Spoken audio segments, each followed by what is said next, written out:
What's going on, everybody? Thank y'all so much for joining us here at Chad's Media for our first ever episode of Friday Night Lights recap for the Sulphur Springs Wildcats. I'm Tyler Lennon. Of course, I'm here with Ryan Humphreys. Ryan, it's our first episode doing this. It was our first night broadcasting. Yes. And we got to see the Sulphur Springs Wildcats get a win. Man, it makes this show a lot better that we get to talk about a win, especially week one. Man, what a Friday night. What a great start for the Sulphur Springs Wildcats. Absolutely, going up against a Jacksonville team kind of in a similar position as them, and they not only got the win, but they did it fairly convincingly. I mean, I've been covering this team for, I think this is my third season, and this is as good as I've seen them look. Yeah, and 21-6. It was an up and down game. I don't think Jacksonville ever truly got close to putting SS in jeopardy.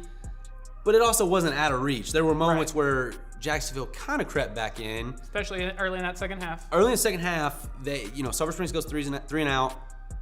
The Jacksonville has great field position, but then you get to the goal line stand, and it's like, okay, Sulphur Springs is back in command. And we talked about this last night, and Coach Faircloth, we touched on this in our interview, but learning how to win. A lot of these kids haven't experienced a varsity win before. How to win on a Friday night. There are going to be plays that are game-defining moments. Last night on the drive where Jackson Hare caught his first career touchdown, I said that was a great play, but it wasn't the biggest play of that drive. Cooper Faircloth converting on a long third down was, in my opinion, the play of the game. Yeah. I mean, obviously there were some huge plays, but as far as a just staple, oh man, Sulphur Springs is going to do this, that's the play that comes to mind for me. No, you said that during the broadcast last night, and I agreed with you, and I still do. You mentioned you got to catch up with Coach Faircloth after the game. Why don't we hear what he had to say? I'm here with Coach Faircloth. Coach Faircloth, talk about what a win on opening night. Yeah. Opening night of the season, opening night as your tenure as the Sulphur Springs coach. What does that mean to you and Sulphur Springs? Well, I'm just so happy for the kids. I mean, honestly, that's why we do it. And so just so blessed with a great group of guys.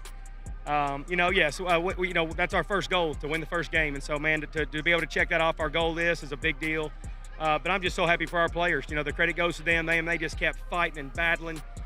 We talked about fourth down stops. Offense found some touchdowns there in crucial moments. And so, man, our kids deserve all the credit. Our coaches did a great job tonight, and I'm so proud of all of them. How important is it to, you have a team that wasn't able to win a game last year. How important is it to learn how to win? There were some big plays there down the stretch, and it seemed like there was a level of maturity tonight that was different. That's a great point. Yes, we did.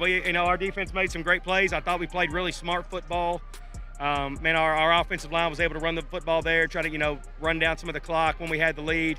And our defense just kept getting stops. And so, man, to end it on victory formation is a pretty special way. The best formation in football. Yeah. Coach Faircloth, special teams tonight. You have the blocked kick, return for a 2-point conversion. That made the score. It put them in a bad position. Talk about Riley Hammonds in that moment. Well, we work special teams, and so it's a third of the game, and so we felt good about our block, and so. We worked that this week, and man, they did a good job of getting through there and blocking it. And then Riley, scooped it and made a great play. And it's really intelligent by our other guys to not touch anybody and let him go score. And so, yeah, they put us up by 8 again. And so, make it tough on them. And then we went down and scored. And so that was absolutely a huge momentum shift for us, and very proud of them. No question, Coach. Get healthy, enjoy tonight, and we will see you guys next week. Yes, sir. Thank you very much. Go Wildcats. That was awesome to get to hear from Coach Faircloth himself. We spent this whole summer talking about it's a new chapter. We've got a new coach, new classification, new district, and to come out in his first game with the Wildcats and to get a win, huge. It's huge. It's huge. It really sets the tone going into week 2. I was talking to a lot of the players after the game, and I told them, enjoy tonight. Don't worry about next week right this minute. You've got 24 hours at least to really soak this in and enjoy it. So my sophomore year of my playing days at Sulphur Springs, we went 1-9. Okay, bad year. We came out and won opening night my junior season against Sherman. Very close game, right down to the end, and it was massive. I mean, you kind of got that monkey off your back of, hey, can we do this? We feel good, but can we win? Is it possible? Well, they made it possible last night. The Cats are 1-0. Awesome feeling heading into Mount Pleasant next week. Absolutely, man. It really is huge we saw some really good things from both sides of the ball, but I got to talk about the defense, man. They were awesome. There were so many times they came out early, bunch of 3-and-outs early. You've already mentioned the goal line stand. I mean, we had mentioned early in the pregame show of our broadcast that especially in week one, defense usually kind of has an advantage early in the season, and 2, you've got a bunch of senior leadership on that defense. We said it would be, key into winning for them to do their job, and they could not have done a better job, I feel like. Yeah, and I got to talk with Coach Clayton after the game, and we talked about that secondary, what went into this week of preparation against a really, I would say, talented receiving core by Jacksonville. You have, kid with multiple D1 offers, a guy that is apparently playing, Division I linebacker. He's out there catching touchdowns. So pretty great night for the defensive backs. Let's hear from Clayton. I'm here with Coach Clayton. Coach Clayton, walk me through how the DBs did tonight. Jacksonville, it seemed to have a lot of firepower at the receiver position, and you guys were really, really able to hold it down all night. First of all, I want to give a shout out to the guys that played those receivers in practice because they gave us a great look and prepared us for Friday night. We had one busted coverage. It showed. It gave up the 6 points, but we'll get it cleaned up on film next week and come back even better. Yeah, but if you look at the stats, whatever passing yards they had, most of it came from one play. I mean, I really think as a whole the secondary really played great tonight. Yeah, we did play great. Riley Hammonds, man, hey, he brought the energy.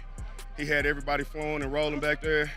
And, man, our goal is to be the best DBs in 4A, and we made a stride towards that tonight. Yeah, no question, man. Riley Hammonds, 2 interceptions, and the big special teams return that really put Jacksonville in a bind.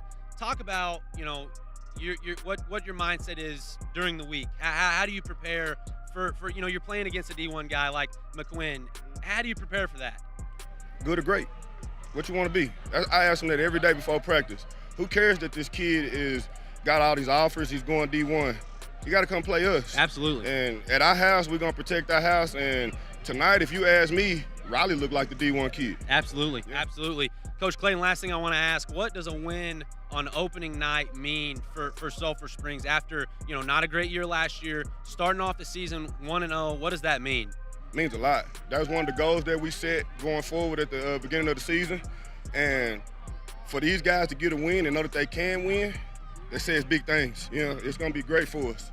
But we definitely needed this tonight to start the season off right, and I feel like we're about to get the ball rolling. It's about to be a good year for us. Coach, I appreciate you, man. Yes, sir. So we've already talked about the defense a little bit. Man, let's talk about the offense. It was Brady Driver's first night as QB1. Of course, we saw him in bits and pieces last year, but his first night as QB1, I thought the offense came out and looked solid. Yeah, no doubt. And before the game, I really talked about how the absence of probably your best player, CJ Williams, it was going to be a challenge, but if the offense made the easy plays, they could get it done. And I also had mentioned that Brady Driver needed to get it done on the ground, and he really did. I mean, he's very tough, some very tough runs that he gutted out. He kind of went out with a little, the breath knocked out, had some tape on his ankle. You kind of see him limping around. Really, really tough game for Brady Driver last night. He was trooping through it, and all of his weapons were doing a great job too. You mentioned Cooper Faircloth had maybe the biggest play of the night with that huge first down, and I believe he had at least 2, if not 3 other first downs that night. No question. We've already talked about Jackson Harris' touchdown. We haven't mentioned Matt Mitchell, who did a great job in the receiving game as well, and took snaps at quarterback. Yeah, it was, man, just all around. And again, that's what you have to do when your star player's out. I mean, right. CJ Williams is a great weapon on offense, but you have all these other pieces stepping up. That's what good teams do. It isn't on one guy. When one guy goes down, another steps up, and that's exactly what happened. And we haven't even brought up Malachi right. Roland. I mean, my player to watch for the night. Your player to watch for the night. 2 touchdowns on the ground in the first half. Then, Brady goes out. They hand it to him, 5 or 6 times in a row. Going, yeah. Keeps the drives moving. Just a really, really tough outing for him. Tough. He was tough. Right. I mean, that's a lot on him, and he stepped up to the plate. I think this is going to be a huge year for him, man. I know we mentioned this a lot in the scrimmage, but I'm very, very, very big on him. He was their leading rusher last year as a sophomore, over 6 yards per carry, but he was in a very crowded backfield, didn't get a ton of carries. I think he's going to get a ton this year, and I think we're going to see him get better and better each week. You got the chance to catch up with him after the game, right? Yes, I did. Awesome. Let's hear what Malachi had to say. I'm here with Malachi Roland, 2 touchdowns on the night. Walk me through your first half dominance in week 1. You know, I just went out there. Like the past 2 days, the coach been telling me I was gonna get the ball a lot. He told me to expect to get the ball a lot and just do my thing. So I just went out there thinking I was gonna get the ball a lot. He just told me just do me, and that's what I did. Well, and with CJ Williams out, you know, there was a lot of, you know, you gotta find where you can get yards. Obviously, CJ is a very talented player. It seemed like they really relied on you early, and you took that by storm. I mean, 2 touchdowns on the ground, that's big time. And not only that, you know, walk me through just, you know, the toughness, you know, getting carry after carry, trying to get positive yards and extending drives. Walk me through that. You know, they just told me it was like sticking nose in the ground, get some yards. And when Brady came out, they told me it was all on me, and I had to just step up and be a leader on the team, which I am. So I feel like it was a must. Like I had to. You can handle it. Yeah, you can handle it. Yeah, absolutely. Like it was a must for me to step up for the team so we can get a W. Okay, so we just heard from Malachi. He had a huge game. We were talking about this on the broadcast last night. We wanted to save the idea of a player of a game. We had to reveal it right. during the game as great of a game as he had. Right, now Malachi, and pretty much any other week, makes a strong case for it. But this week, we got to go with Riley Hammonds. 2 interceptions, multiple tackles, some on special teams, some on defense. A huge, just momentum-changing 2-point conversion, blocked kick return. Right. Very weird play. You don't see that often, but the 2 interceptions, just a huge night for Riley Hammonds. And I hope that doesn't go overlooked because it very much felt like Jacksonville could have maybe been getting themselves in that game. I'm telling you, we talked about it, and you can go back and watch. You can go back and watch the call from last night. How that changed. Okay, well, Jacksonville, you know, they have to do this now because of that. It was a big momentum changer. It really was, and I think we're going to see more and more and more of that from Riley this year. I mean, he had 4 picks last year. He has, you know, sacks, a few fumble recoveries as well. I think we're going to see that every single week. And it's a leadership thing too. I mean, obviously he's a very talented player, made some huge plays tonight, but he's very commanding on that defense, and I think he's, you know, a big reason that there was a lot of energy on the sidelines tonight, and so that really is going to go a long way. We saw him doing that in the scrimmage as well. Right. We had got to the point where the 1s were out and the 2s were in, and he's on the sideline. He's hyping everyone up. I mean, he's that kind of guy. He's great to hear from. So I think right now, let's hear from Riley. I'm here with Riley Hammonds. 2 interceptions, a return 2-point conversion off a block extra point. Walk me through just a overall dominating night from you. It was good. I enjoyed it. It was fun to win a game, actually. But overall, team did good. We did our jobs. We didn't bust many coverages. We did good. So team win. It was great. Had a good time. It was fun. All right, Ryan. Huge win last night for the Wildcats. Start your season off 1-0 for the first time since 2018. That's huge. You know, you take the weekend to enjoy it and celebrate. But next week, you got Mount Pleasant. You know, Mount Pleasant is a good football team. They beat Pittsburgh, who's been a good program recently. They beat them last night in a close one, and so they know how to win. And like I said, they're familiar with each other, so there's going to be I'm thinking it's going to be a hyped up game next Friday. Absolutely, and I do have to mention Dave Campbell's Football Magazine mentioned Mount Pleasant as a team, as kind of a sleeper team that, you know, might not have huge expectations, but they think can go make a deep playoff run. So that, you know, if you were to start your season off 2-0 with a win against them, that would be huge. Absolutely, there's no question about it. Ron, before we get out of here, man, any final thoughts? No, man. Last night was really fun for us. We hope that you guys enjoyed it. If you weren't able to catch last night's live broadcast, the beauty of it is you can go back on YouTube and find it and go back and watch the Wildcats get a win again. I might have it on repeat this weekend. I think I will Since too. we started out 1-0. And what I know for a fact is the players will, because they love taking our clips and putting them on. Well, I'm ready to Twitter. scroll through Twitter and see highlights with yours and I voice over the highlight itself. That's much cooler than the huddle clips with no sound. It absolutely much cooler. is. It absolutely much is. cooler. Ryan, dude, a win in week 1. Yes. I'm feeling great. Again, this show is a lot cooler when we get to talk about the good things rather than, oh man, I wish we could have done this differently last night. It really is. Thank y'all so much for hanging out with us this morning, and please hang out with us every Friday night and every Saturday morning. We love doing this, and we love being able to hang out with y'all. We hope y'all enjoyed it. Go back and watch last night's game if you didn't get the chance to, and we'll see y'all next Friday.